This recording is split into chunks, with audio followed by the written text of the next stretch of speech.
La vaste usine automobile de Belvidere, située à une centaine de kilomètres de Chicago, dans l'État américain de l'Illinois, est vide.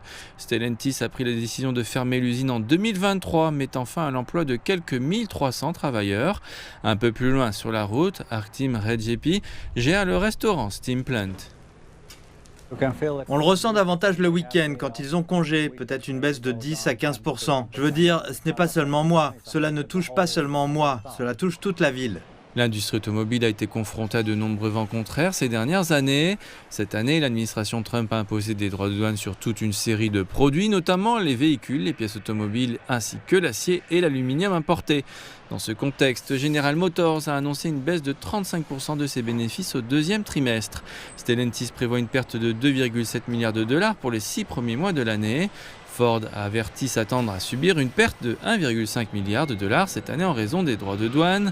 Mark Witt est professeur d'économie à la Northwestern University.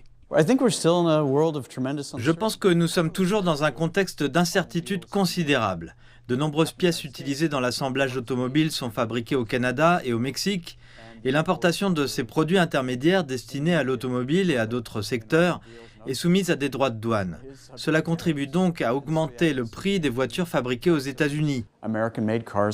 Les constructeurs automobiles annoncent de nouveaux investissements aux États-Unis. General Motors va investir 4 milliards de dollars dans ses sites de production américains, transférant une partie de sa production du Mexique. Stellantis a quant à lui annoncé qu'il allait investir à environ 1,5 milliard de dollars dans la réouverture de son usine à Belvidere, créant ainsi environ 1500 emplois. Le groupe a toutefois annulé ses précédents projets d'investir davantage dans une usine de batteries électriques, la production de véhicules électriques n'étant clairement pas une priorité pour l'administration Trump. Beaucoup ici espèrent que la promesse de rouvrir l'usine automobile d'ici 2027 sera tenue et cela contribuera en retour à revitaliser l'activité économique à Belvidere. Les gens se sentiront plus en sécurité dans la ville et ne voudront plus la quitter. Mais avec un taux de chômage de 4,1%, des questions subsistent quant à cette politique. Il n'est pas certain que les gens souhaitent quitter leur emploi actuel pour travailler dans le secteur manufacturier. C'est une idée romantique, mais il n'est pas certain qu'elle fonctionne.